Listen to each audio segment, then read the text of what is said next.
Hi friends. तो प्रश्नावली 8.1 में का 1 नंबर क्वेश्चन सॉल्व कर दिए थे। आशा होगा कि आप लोग को समझ में आएगा और आप लोग उसको बना रिवीजन भी कर लिए होंगे। तो प्रश्नावली 8.1 में का 2 नंबर क्वेश्चन है, पूरा सेम है क्वेश्चन, बस थोड़ा सा डिफरेंट है, थोड़ा सा कॉमन से यूज कर लीजिए।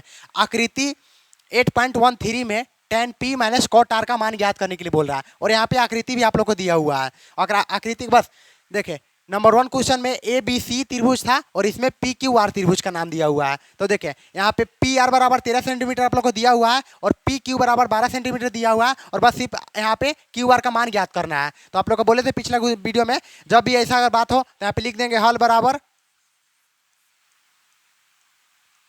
आप लोग बुक में पढ़िएगा पाइथागोरस प्रमेय का जिक्र किया गया है, तो यहाँ पे लिख सकते हैं पाइथागोरस प्रमेय से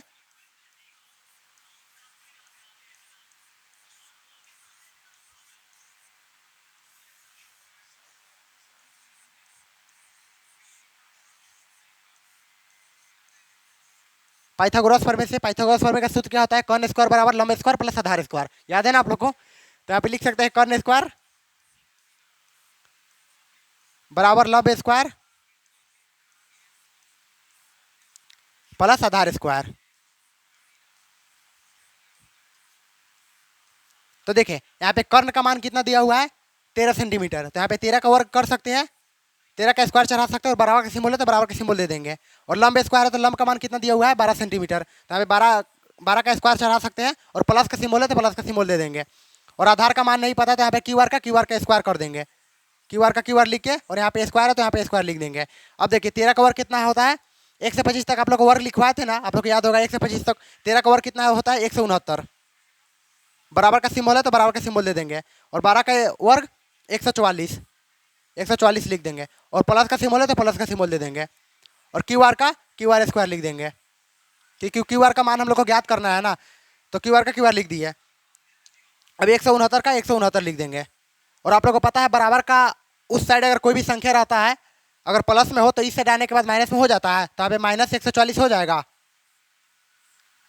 और यहाँ पे बराबर देकर क्यू आर स्क्वायर लिख देंगे। अब बीच में माइनस है तो माइनस प्लस का कहाँ क्रिया कीजिएगा? तो 9 में से 4 गया था, 5 बच गया, और 6 में से 4 गया था, बच गया 2, और 1 से 1 कट गया तो 0 हो गया। तो बराबर का सिंबल है तो बराबर लिख देंगे, और क्यू आर स्क्वायर लिख देंगे। आप लोग स्क्रीनशॉट ले लीजिए इतना।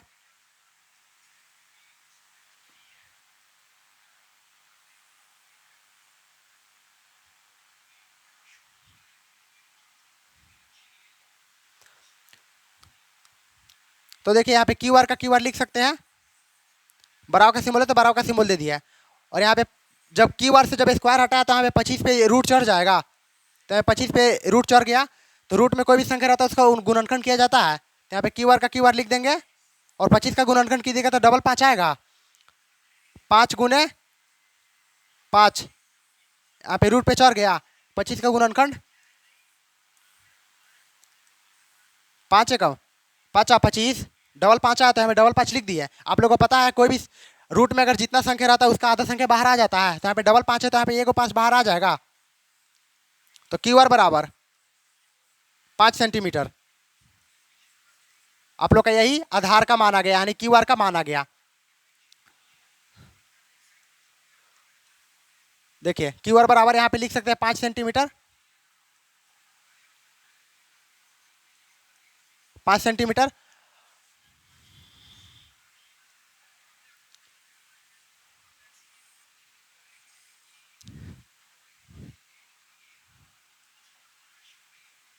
यहाँ पे फिर से एक त्रिभुज बना लेते हैं। यहाँ पे P था, और यहाँ पे Q था, और यहाँ पे R था। ये कर्ण है,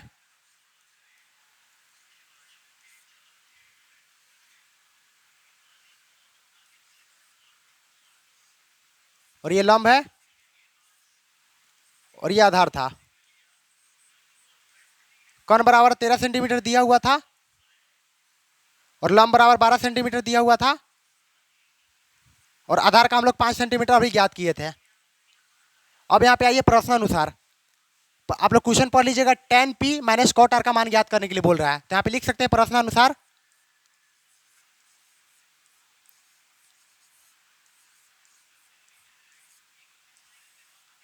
यहाँ पे टेन पी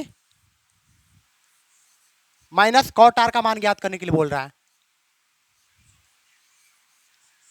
तो देखिए टेन पी के बारे में बोल रहा है। तो दोस्तों आप लोग को इतना याद होगा, कोई भी अगर कोण यानी टेन पी कोण के लिए बोल रहा है तो कोण का सामने वाला भुजा लंब होता है, कर्ण हमेशा वही रहता है, कर्ण सुतुर रहता है, कर्ण हमेशा वही वही रहेगा।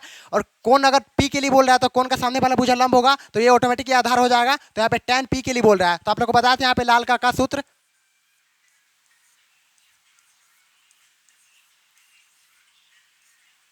एल से लंब होता है, ए से आधार होता है, एल से लंब और के से कर्ण और के से कर्ण और ए से आधार। तो टेन का सूत्र कितना होता है, लंब बाई आधार होता है। तो देखिए लंब अभी आप लोग को बोले अभी 5 हो जाएगा, तो अभी 5 लिख सकते हैं। आधार का मान जब ये लंब हो गया तो ये आधार हो जाएगा, 5/12 लिख सकते हैं। और माइनस का सिंबल है तो माइनस का सिंबल दे दिया। अब देखिए यहाँ पे कॉट आर पूछ रहा है, तो जैसे टेन पी पी पूछा था, टेन पी यहाँ पे कौन हो गया, तो कॉट आर उसी प्रकार से पूछ रहा है। तो आपका कौन इस बार ये हो जाएगा। तो कौन का सामने वाला भुजा लंब होता है, तो लंब इस बार आपका ये हो जाएगा, 12 लंब हो जाएगा, आधार ये हो जाएगा। तो कॉट कॉट थीटा का सूत्र कितना होता है, टेन का उल्टा कॉट होता है और कॉट का सीधा टेन होता है। तो कॉट का sine cos tan cosec sec cot, cot का आधार बाई लंब होता है। तो अब देखिए यहाँ पे कॉट आर के लिए पूछ रहा है, तो ये लंब हो जाएगा, ये आधार हो जाएगा। तो आधार बाई लंब होता है, तो आधार का मान 5 और लंब का मान 12। अब आप लोग को मालूम है दोस्तों, अगर कोई भी संख्या अगर समान हो और माइनस प्लस में हो तो आपस में कट जाती है। तो यहाँ पे ये दोनों संख्या आपस में समान हो और बाटा में है और बीच में माइनस है और माइनस प्लस में है, तो ये इसका मान 0 आ जाएगा, कट के 0 आ जाएगा, 0 ANSWER। आप लोग आंसर चेक कर लीजिएगा। तो आशा है कि आप लोग को समझ में आया होगा। तो फिर मिलेंगे नेक्स्ट वीडियो में, तब तक के लिए जय हिंद जय भारत।